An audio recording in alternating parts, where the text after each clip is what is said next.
মাননীয় সদস্য আখতারুজ্জামান মিয়া একটি প্রশ্ন উত্থাপন করতে পারেন, সম্পূরক প্রশ্ন। মাননীয় স্পিকার, আপনাকে ধন্যবাদ। আমি মাননীয় মন্ত্রী মহোদয় নিকটে বলতে চাই সেটা হচ্ছে যে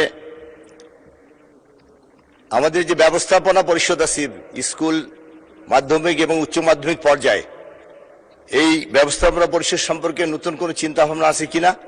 এবং দ্বিতীয় প্রশ্ন আরেকটি করতে চাই সম্পূরক, সেটা হচ্ছে অনেক ইন্টারমিডিয়েট কলেজের ডিগ্রি খোলা হয়েছে, কিন্তু সেইখানকার ওই সমস্ত প্রতিষ্ঠানের প্রভাষকরা কিন্তু এখন পর্যন্ত কোনো বেতন ভাতা বা তাদের এমপিভুক্ত করা হয়নি, যার জন্য লেখাপড়ার মান দিন দিন নিচের দিকে চলে যাচ্ছে। এ ব্যাপারে কোনো প্রয়োজনীয় ব্যবস্থা নেবেন কিনা মন্ত্রী মহোদয়ের কাছে জানতে চাই। মাননীয় স্পিকার, আপনাকে ধন্যবাদ। মাননীয় মন্ত্রী। মাননীয় স্পিকার, আপনাকে অশেষ ধন্যবাদ।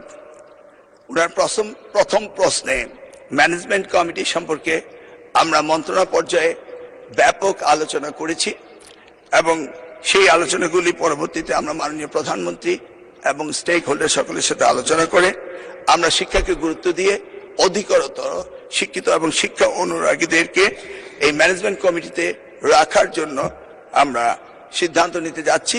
সেটা আলোচনা সাপেক্ষে কিছুদিনের মধ্যে ঘোষণা করা হবে। উনার এলাকায় যে স্কুল কলেজের প্রতিষ্ঠান রয়েছেন, এমপিও যেগুলি বাকি রয়েছে, সেগুলিকে আশা করছি আগামী দিনে আমরা অ্যাড্রেস করব।